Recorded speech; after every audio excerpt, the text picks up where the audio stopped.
This is Positive Moments with Jean Walters Lucy, personal growth consultant, teacher, author, and lecturer. Hello, this is Positive Moments with Jean Walters Lucy. My name is Richard Miller, and today's show is Life is Easier When Viewed Objectively. And now here's Jean. Thanks, Rich. There is one thing in your life that is eternally consistent, and that is you.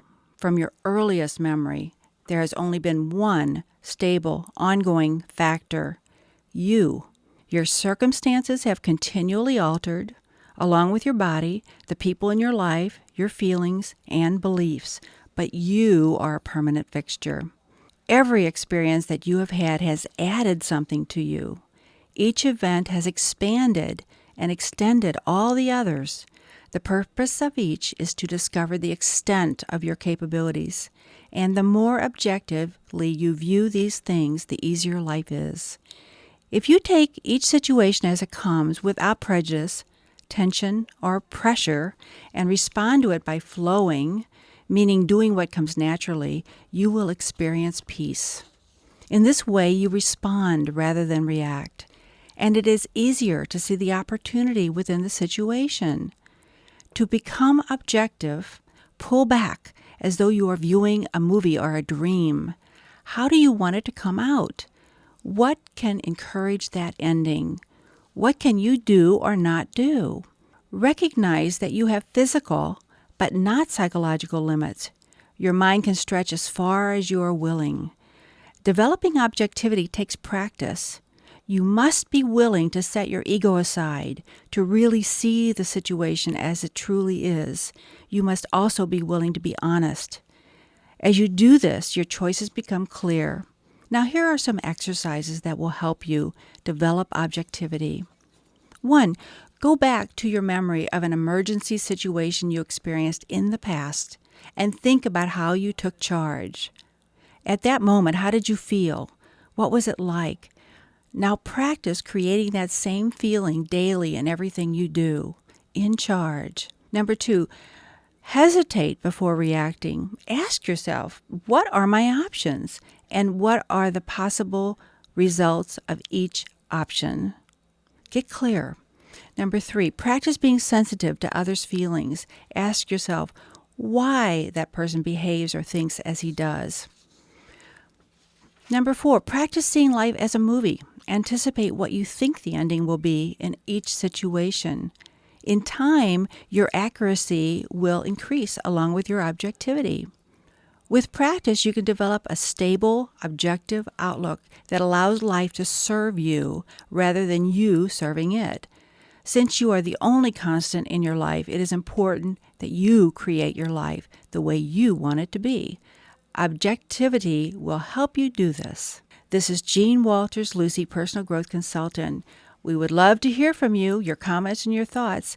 And all you have to do is call me at 314-991-8439 or get on my website and email me that way at spiritualtransformation.com.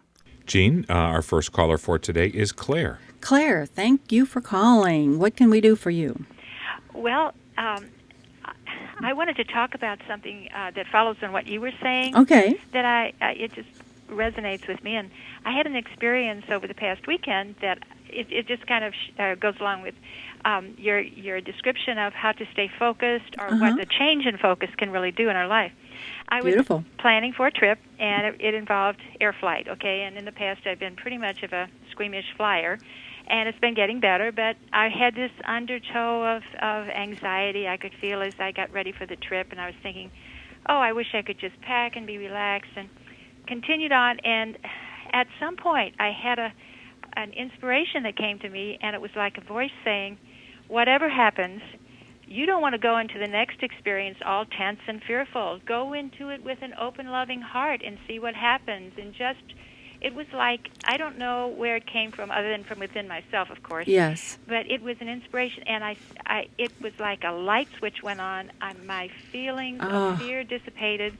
I went on, packed. We went through the trip. We had a lovely weekend. And a few times when I started to get into the fear, I could immediately feel different in my body. But my hands, when I was into this calm feeling. My hands stayed warmer, and Wonderful. we were in a cooler climate.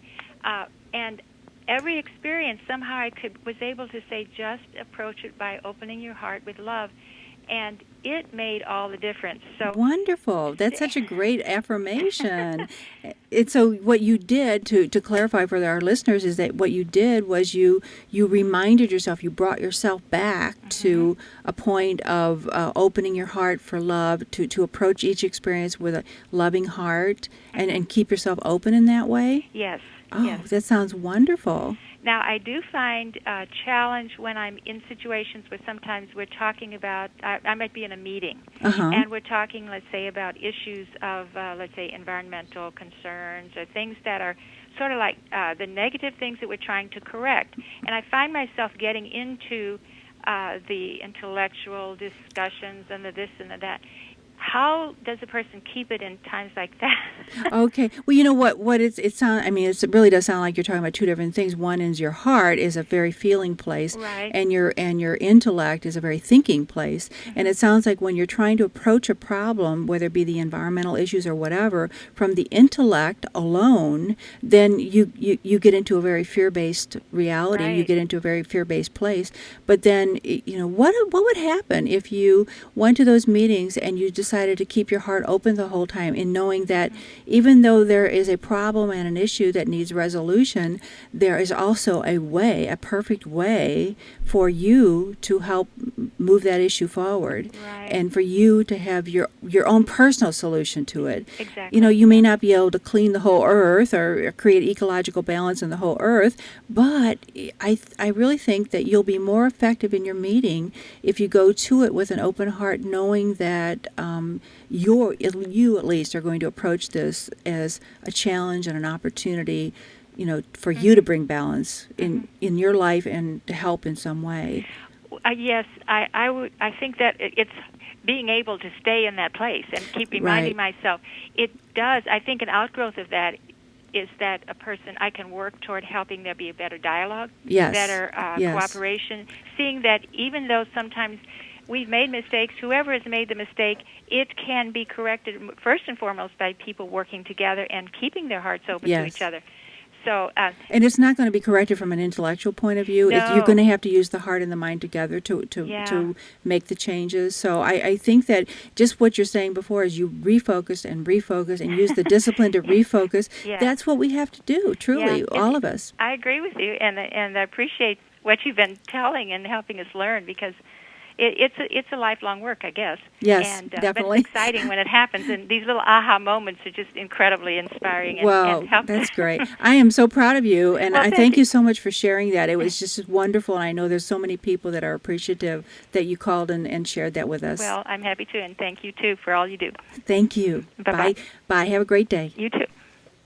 Yeah, Gene, because we learn a valuable insight, it doesn't mean that we can just automatically snap it into place and then everything is perfect afterwards. Yes. So it's a struggle to always. Yes.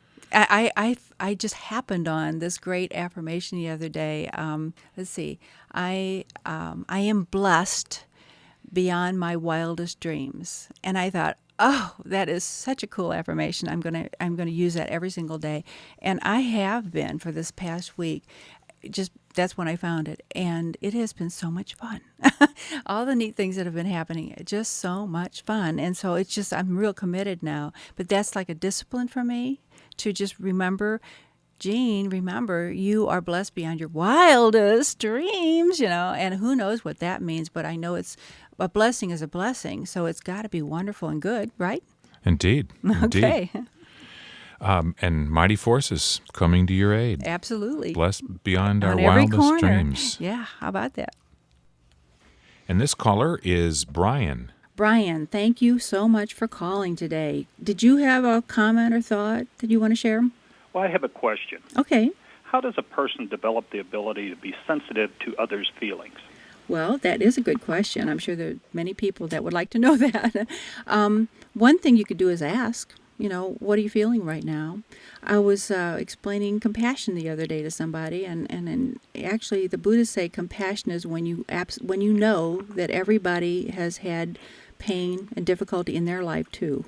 And I think that's a good definition. But so I think in recognizing that everyone has struggles. And so if we want to be compassionate or sensitive, we just want to be aware of that. So you might ask, what are you feeling? And then I think the key to sensitivity is to learn to put yourself aside. That's my own personal bent on that, is that if I'm listening to what is your trouble today or what is it you need today, I want to be willing to put my own needs aside for that moment and just hear you. And I think that that's important. There's another thing about back history. It's called your backstory. I think they call that in Hollywood or moviedom.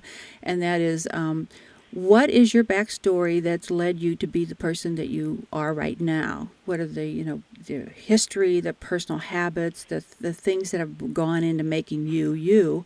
And when we look at people's backstories, then we begin to understand them a little bit more. And we go, oh, I see. Well, they're kind of angry or abusive because they came from an angry, abusive home.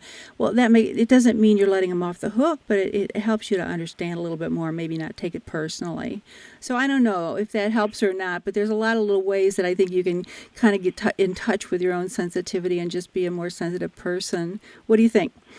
Well, I think you're right. I think, I need to take my attention off myself and put my attention on the other person. Yeah. Well, that's really the only way. That's really the only way anyone can become sensitive is to really take an interest in someone else. And you know what? People are dying to be interested in. People are dying for someone to notice them or to say something kind to them. It's just, you'll have so many friends you won't even know what to do. Okay? Well, thank you. Thank you so much. Bye-bye. Bye.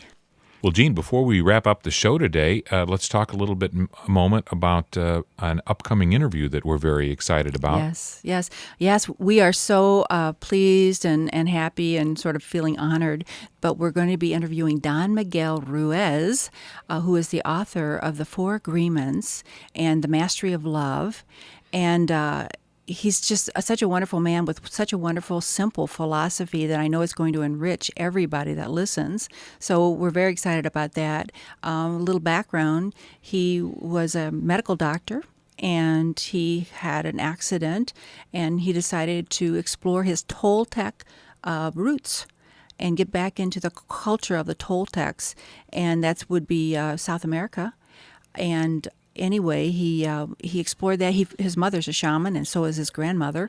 And so he got in touch with this wonderful philosophy that he put into the book, The 4 Agreements, and we're going to be sharing it with everyone next time we're on the air, so you can look forward to that. Yeah, we can't pinpoint the date since we haven't done the interview yet, but it is upcoming.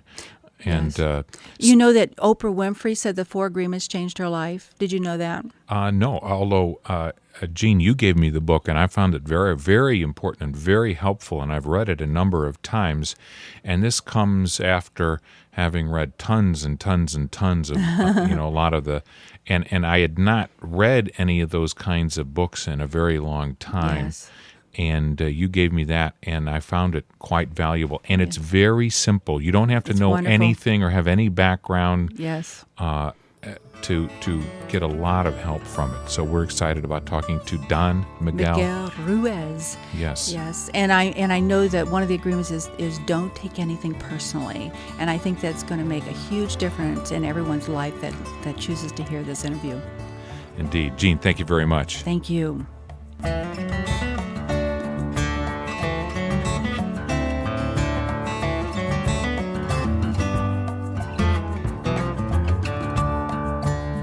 This has been Positive Moments with Gene Walters Lucy, personal growth consultant, teacher, author, and lecturer.